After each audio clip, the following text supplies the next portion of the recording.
Apat ka mga individual ang nagpaligad sa gabi sa detention facilities ang Senado matapos gin-cite in contempt kadungan sang hearing sang Blue Ribbon Committee kangot sa mga irregularidad sa flood control projects. Ini amo sanday Bryce Hernandez, anay Bulacan 1st District Assistant Engineer. Pacifico Curly Discayas ang St. Gerard Construction, Henry Alcantara, anay Bulacan 1st District Engineer, kag JP Mendoza, OIC sang 1st District Engineering Office. Gin-assist sila sa Office of the Senate Surgeon at Arms padulong sa detention room kasunod sang contempt order bangod sang pagpasa sang salang impormasyon o kon pagbinutig sa Blue Ribbon Inquiry. Gindagdag ang order kay Alcantara bangod sa pagdeny sini nga may ihibalo sa ghost projects.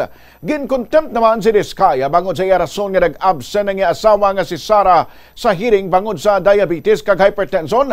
Apang sa sulat naman ni Sara, nagrason ini nga may meeting siya sa iya empleyado. Yari si Senador Rafi Tulfo kag si Senate President Pro Tempore Ping Lacson nga among heads ng Blue Ribbon Committee. Mr. Chair, given that Mr. Discaya has been cited in contempt and Mr. Alcantara, I move that they be detained and handed over to the custody of the Senate Sergeant at Arms. I second the motion. Is there any objection? Properly seconded? Hearing none, they will be taken under custody of the OSA, the Senate Security. Thank you. Thank you, Mr. President. That's all. Gin-contempt naman si JP Mendoza bago hindi bastante ang iya patag sa iya involvement sa ghost projects. Pahayag sini wala sa sang ihibalo sa ghost projects. Kag nahibalan lamang niya ini paagi sa balita. Nag-deny man ini nga nakaistoryahanay sila ni SYMS Construction Trading Owner kag Manager Sally Santos.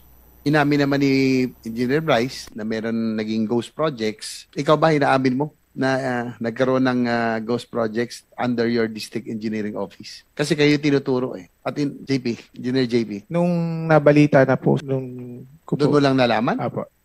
Pero ang sabi ni Sally, kayong dalawa, di ba, nung isang nakalang hearing, bago pa mag-assume si Chairman Lacson, kayong dalawa tinuturo ni Ma'am Sally, nakausap niya po doon sa mga projects na supposedly, ang alam niya ginawa, pero hindi niyo ginawa. Hindi. Katulad nga po nung sinabi niya, tinawagan daw po niya ako nung last nitong September, hindi naman kahit buksan po yung cellphone niya, hindi po kami nagkakausap. Nabalikan ang kabahin sang pagpamangkot ni Senador J.V. Ejercito kay JP Mendoza. Nagapila naman si Bryce Hernandez nga i-lift kuntani ang contempt order para makitaan sini ang mga dokumento kag ebidensya kaangot sa flood control project. Apang wala na kumbinsi si Lacson kag nagpaandam pa batok sa selective memory sini. Si Boss Henry po ang nagre-release ng payment natin. Enough. So, yung LDAP I'm giving you the floor. LDAP. Hindi ako surrender sa iyo, ha? Opo. Kasi magtutuos pa tayo. Sige, Senator Erwin. Your Honor, baka pwede po. Ay, habol ka pa. Opo, baka pwede pong nakikiusap po kung yung sa... Alam mo, magpakatotoo ka na lang. Opo. Ha? Totoo po totoo po yung sinasabi ko kung ano po yung natatandaan may totoo, ko. merong hindi eh.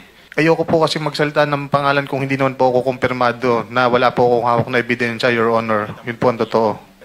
Nakikiusap po ako, baka pwede pong ma-lift yung contempt para po makahanap ko lahat ng dapat kong makuhang ebidensya. Tatanungin ko sa iyo, merong grupo ng tao doon sa tambayan. Sige, identify mo kung sino-sino yon. Sige po, Your Honor. Paki-plus mo nga yun. Basta kilala ko po. Nabalikan sanday Senador Ping Lacson kag Bryce Hernandez.